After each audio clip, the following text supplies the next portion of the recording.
வணக்கமுங்க. வாய்க்கா தண்ணி நம்ம ஊருக்கு வந்துருச்சுங்க. ஆமாமுங்க, ஈரோடு மாவட்டம் பவானிசாகர் டேமில் இருந்துங்க கடந்த ஆகஸ்ட் 5ஆம் தேதி மாலை வந்து எல்பிபி பாசன பகுதிக்கு தண்ணீர் திறந்து விட்டாங்க. அந்த தண்ணீர் பார்த்தீங்கன்னா இன்றைக்கி 19ஆம் தேதி காலையில் 7 மணிக்குங்க, அதாவது சென்னசமுத்திரம் பாசன பகுதிக்கு உட்பட்ட 8வது மைல்லிங்க நம்ம ஊருக்கு தண்ணி வந்ததுங்க. நம்ம பகுதியில் இருக்கக்கூடிய விவசாயிகள் எல்லாருமே வந்து வாய்க்கா தண்ணிக்கு பூ போட்டு வரவேற்றாங்க. அதைத்தான் நம்ம ஈரோடு நந்தாஸ் விழாக்கில் பதிவு பண்ணியிருக்கிறோங்க. எங்களோட கண்கண்ட தெய்வமே இந்த பவானிசாகர் அணைதானுங்க. இந்த பவானிசாகர் டேம்லேருந்து நம்ம எல்பிபி வாய்க்காலில் வருஷம் திறந்து விடுற தண்ணினால தான் விவசாயம் மட்டும் இல்லைங்க, நிலத்தடி நீர் மட்டம் உயர்ந்து பொதுமக்களுக்கும் மிகப்பெரிய வாழ்வாதாரமாக விளங்குறது இந்த பவானிசாகர் டேமு தானுங்க.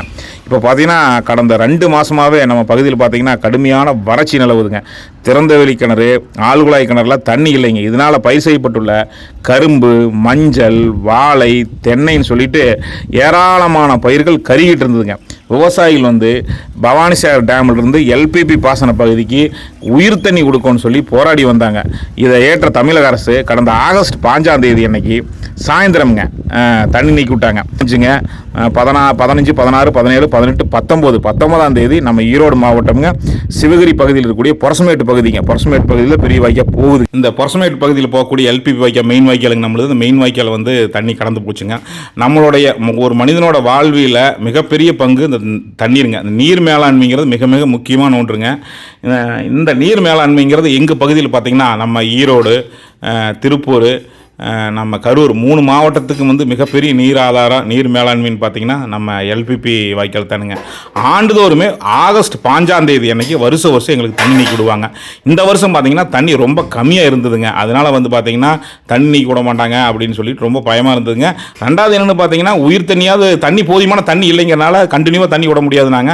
சரி பரவாயில்ல, இருந்தாலும் கூட நமக்கு உயிர் தண்ணி விடுங்கன்னு சொல்லி விவசாயிகள் கேட்டதுக்காக அரசு தண்ணி நீக்கி விட்டாங்க. அந்த உயிர் தண்ணி இன்றைக்கி வரக்கூடிய 15 நாளத்து தண்ணிங்க 5 நாள் சொல்லியிருக்கிறாங்க. இந்த 15 நாள் தண்ணி மிகப்பெரிய வரமுங்க. எறும்புல இருந்துங்க எல்லா உயிரினத்துக்கு பறவைகள் வரைக்குங்க அவ்வளவு ஒரு நன்மையை பயக்குமுங்க. மரமட்டை எல்லாம் பச்சையாயிக்கும், வாய்க்கால் வரக்கூடிய மரமட்டை எல்லாம் பச்சையாயிக்குமே, கிணறு குட்டையெல்லாம் கொஞ்சம் ஊறிக்குமுங்க. இன்றைக்கி வறட்சியின் பிடியில் இருக்கக்கூடிய இந்த பயிர்கள் எல்லாம் பார்த்தீங்கன்னா உயிர் பெற்றுக்குமுங்க. மிகப்பெரிய, அதாவது நாம் கும்பிடும் போது அப்படி தாருங்க, வாய்க்கால் தண்ணி வந்துருச்சு, இந்த 15 நாள் தண்ணி அதிகமாக வரணும், அடுத்தடுத்து நிற்காமல் வரணும், அதுக்கு மேற்கு தொடர்ச்சி மலையில் மழை பெய்யணும் அப்படின்னு விவசாயிகள்லாம் கும்பிட்டுக்கிட்டாங்க. எங்களுடைய கண்கண்ட தெய்வம், எங்களுடைய ஒவ்வொரு மனிதனுடைய வாழ்வாதாரத்தை உயரத்தினதில் மிகப்பெரிய பங்கு இந்த எல்பிபி வாய்க்கால் தானுங்க. எல்பிபி வாய்க்கால் பார்த்தீங்கன்னா வராதுக்கு முன்னாடி மிகப்பெரிய ஒரு வறட்சியான பகுதியாக இருந்ததா அவங்க பெரியவங்களாம் சொல்லுவாங்க. அந்த எல்பிபி வாய்க்கால் நம்ம பகுதிக்கு வந்ததுக்கு அப்புறம் தான் இவ்வளவு நாம் பயிர் பண்ணுறோம், இவ்வளவு வளர்ச்சிங்க, சுரத்தனமான ஒரு வளர்ச்சி. அப்படின்னா நம்ம பகுதி எல்லா தொழிலுமேங்க, எல்லா தொழில் வளர்ச்சிக்குமே மிகப்பெரிய பங்கு அடிப்படை விவசாயங்க. இந்த விவசாயம் செழிக்கிறதுக்கு மிகப்பெரிய அடிப்படை இந்த எல்பிபி வாய்க்காலுங்க. இதில் பார்த்தீங்கன்னா 2,07,000 ஏக்கரா மொத்தமாங்க. இதில் ஒரு சுற்று 1,03,000 ஏக்கராவும், இன்னொரு சுற்றில் 1,03,000 ஏக்கரா பாசனம் பெறுதுங்க. இப்போ நம்ம சிவகிரி பகுதிக்கு பார்த்தீங்கன்னா சென்னசமுத்திரம் சொல்லுவோங்க. சென்னசமுத்திரம் பாசன பகுதி 2ஆம் சுற்று பாசனம் பெறுதுங்க. அதாவது இந்த 15 நாள் தண்ணியும் அந்த கிளை வாய்க்கால் மெயின் வாய்க்காலுங்க, மெயின் வாய்க்காலிருந்து கிளை வாய்க்காலில் நீக்கி விட்டு பாசனமாகுங்க. அப்புறம் ரெண்டாவது தண்ணி வாய்க்கால் இந்த இப்போ இன்றைக்கி 4 நாள் ஆயிடுச்சுங்க. 4 நாள் ஆகி வந்தால் கூட இன்றைக்கி ஒரு 10-12 நாளுக்கு தண்ணி வாய்க்காலில் போகும்போது நிலத்தடி நீர் மட்டம் உயரமுங்க. வழக்கமாகவே நம்ம தண்ணி வந்தால் பூ போட்டு கும்பிட்றது வழக்கமுங்க. நம்ம பாலத்தில் போய் பூ போட்டு கும்பிடலாம் நிற்கும்போது பார்த்திங்கன்னா பகுதியாக விவசாயிகள் எல்லாருமே ஆர்வமாக நின்று வாய்க்கால் தண்ணி வந்துருச்சுன்னு சொல்லி, ஏன்னா வாய்க்கால் தண்ணி வந்துருச்சுன்னு பார்க்க போகிறதே ஒரு வழக்கமுங்க. மிகப்பெரிய ஒரு கண்காட்சி மாதிரி இந்த வறட்சியில் வந்துச்சுன்னு எல்லாருமே நீ காலையில் போய் வாய்க்கால் தண்ணி பார்ப்பாங்க. வருஷம் வாய்க்கால் தண்ணி வந்தாலும் இந்த வறட்சிக்கு வந்திருக்கிறது மிகப்பெரிய ஒரு குடுப்பனமுங்க, மிகப்பெரிய ஒரு புண்ணியமுங்க. உயிர் தண்ணிங்க, பயிர்களுக்கு மட்டும் இல்லைங்க, மனிதர்களுக்கும் உயிர் தண்ணிங்க.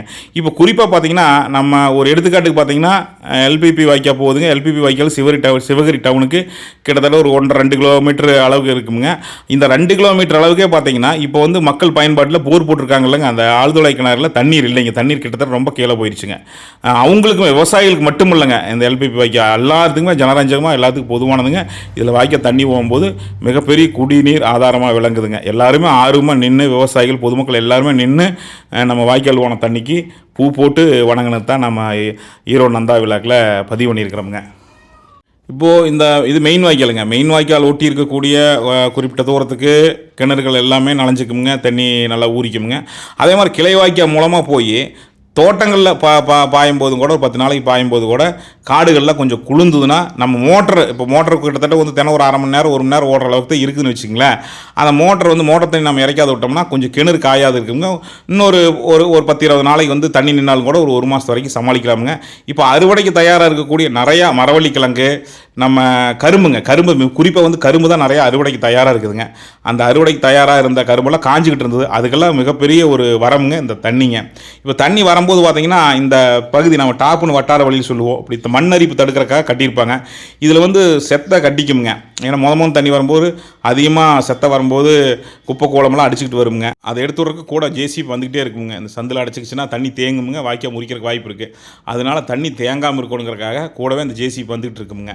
அந்தந்த இடத்துல தேங்குற இடத்துல அந்த செத்தை வந்து தேங்குற இடத்துல முதல் வரும்போதுங்க ஒரு தண்ணி வந்து ஒரு 2-3 மணி நேரம் ஆகிடுதுன்னா ஒன்றும் பிரச்சனை இருக்காதுங்க. அப்படியே வந்துருமுங்க. முதல் தண்ணி வரப்போ அங்கங்கே அப்படியே செத்தை அடைக்குமுங்க. செத்தை எடுத்து விட்றதுக்கு தான் அந்த ஜேசிபி இருக்குதுங்க. நம்ம ஈரோடு நந்தா விழாக்கில் தொடர்ந்து வேளாண்மை சம்மந்தப்பட்ட தகவலை நம்ம தொடர்ந்து பதிவு பண்ணிட்டு இருக்கிறோம்.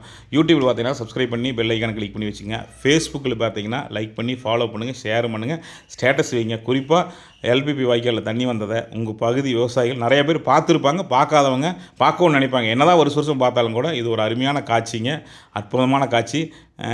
தெய்வத்தை காங்கிற மாதிரி தானுங்க. அதனால் எல்லாத்துக்குமே அனுப்பிச்சி வைங்க. மீண்டும் நல்லது ஒரு சந்திப்பில் சந்திக்கணுங்க. நன்றி, வணக்கங்க.